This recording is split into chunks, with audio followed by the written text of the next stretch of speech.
Voices Radio. What's popping, people? It's your girl Karina, and we are here with Voices Radio in collaboration with Love Supreme. I am very, very excited to be joined by the very talented Tina Edwards.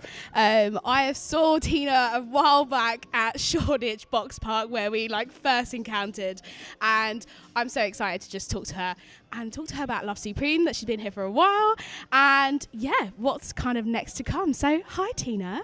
Hello, thanks for having me. It's so nice to have you and chat to you and familiar beans. yeah, I would say so, 100%. And it's so nice to be here and in such good company as well. It just feels like a big family at Love Supreme. It's nice. For sure. I think I said this earlier with a couple of artists, but there's something about Love Supreme that just brings so much energy and so much ooziness that just wants. Everyone's such a happy crowd here, which I don't know if you've noticed it yourself, but it just brings out the best in you, if that makes sense. Yeah, definitely. I think it's a really open-minded crowd here as well. You can kind of go from, soul, funk and jazz through to drum and bass maybe in blue and green or garage or something. Everyone is just so open-minded and just loves music for, however it comes. So it's a great crowd to be around. I know, I love it. So like I said, you've been at Love Supreme for quite some time now, but I saw you last year at the blue and green tent, which was amazing, can I just say. So how does it feel kind of coming back to familiarity back into this field, and kind of what's different to other years that you've been here before? Well, firstly, thank you for the kind words. I feel like Love Supreme's a festival very close to my heart because I've sort of been a part of the festival in lots of different ways over the years. Like you, I started off with my relationship at Love Supreme in a journalistic sense. I'd be here holding the mic, talking to artists, for radio, for written word, what have you. And now, I've been DJing about 5 years, and so since I've been having my love affair with Love Supreme, my relationship with the festival has kind of changed. And now to be curating the blue and green stage, to be playing, on that stage as well, is just lovely. It's great. So it's really nice to be back, and yeah, I love being here. Yes, can I just say it's my favourite stage as well. Nice. I'm glad I'll see you later for a boogie then. Absolutely.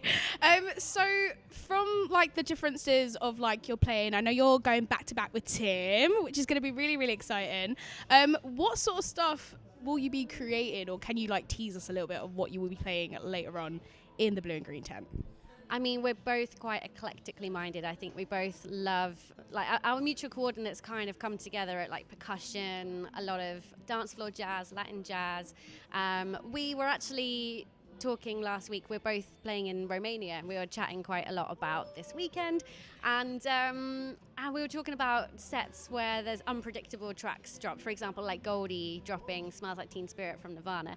And I was like, damn, we both really want to do something like that. So we were just texting a few tracks to each other last night. So we might slip some unexpected indie in there. It's, like I said, open-minded crowd. But yeah, so I think there's going to be a few elements of surprise for the audience and for ourselves. Yeah, when it's B2B, you can never plan. So yeah, that's a great thing. This is it. Even as a fellow DJ myself, when I go back to back with someone, you just have to expect the unexpected sometimes. You just don't know what they're going to bring. And then kind of you feel the audience energy and their energy as well. And then you're like, right, I know exactly where it's going to go.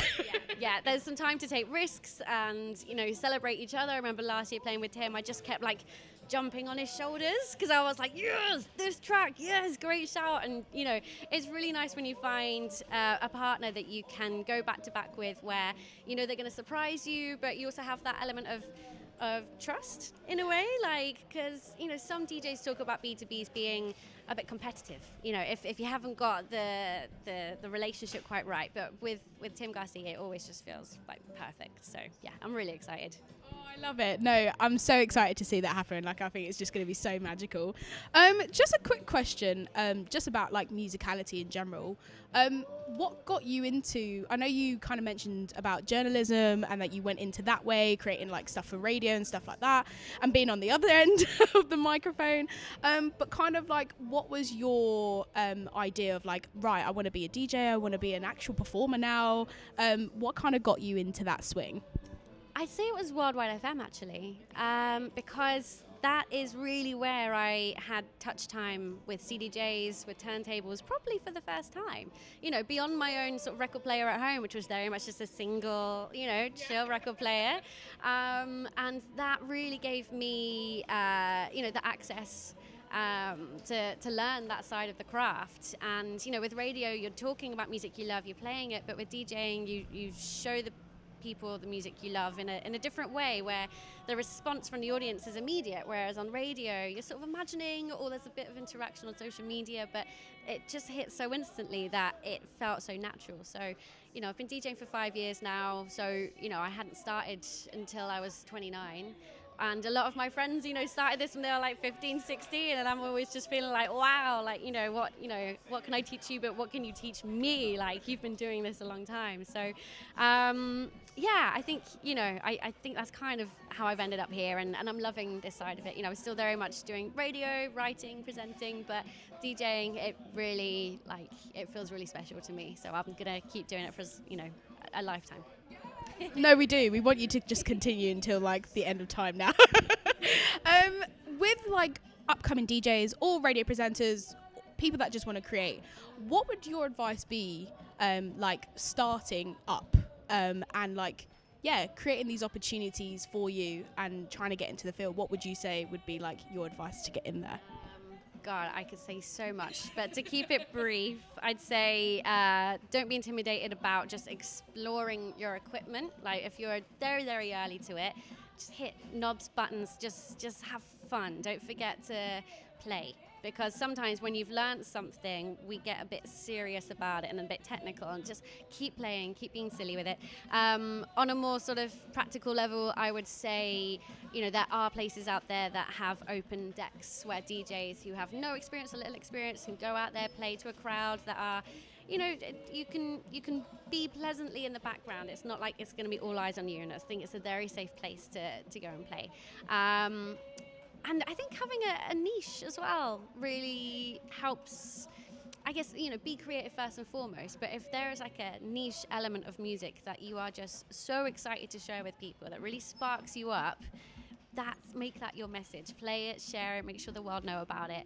Yeah, that's what I would say. And don't be too proud if people are shazamming your stuff. It's a good thing. Like, you got into DJing because you want people to enjoy this music. So try not to get too precious when you do collate those tracks that you love, because, you know, that's why we're here in the first place, to share and love music. So that would be my advice. Yes. No, I can't lie. I'm a little bit of a guilty one for Shazam. Yeah, hardcore Shazammer. Definitely. Oh my God, I love it. Just a quick one. I know you mentioned you've got a couple of more festival dates. Tell us a little bit where you're going to be and, yeah, what to expect for those types of festivals as well. Yeah, absolutely. So I've got North Sea Jazz Festival debut, which is next week. Really excited for that. To see my name on a poster with Lizzo was like... Yeah, I'm really, really pumped for that. Lost Village as well, I'm going to be playing on their brand new stage called the Frequency Exchange, which looks amazing. And it's not a festival, but I've been really fortunate to curate a series in Lake Como. And I haven't shared it yet, so you're the first person I'm telling. But yeah, it's a series with some artists that I really rate. I don't know if I'm ready to announce the artists yet, but that's going to be in early August. I'll be DJing there as well, and just presenting some amazing local, like, jazz-ish talent. So yeah, I'm excited. Oh no, I'm so excited for you. Thank you so much for joining us in the hot seat in the media press.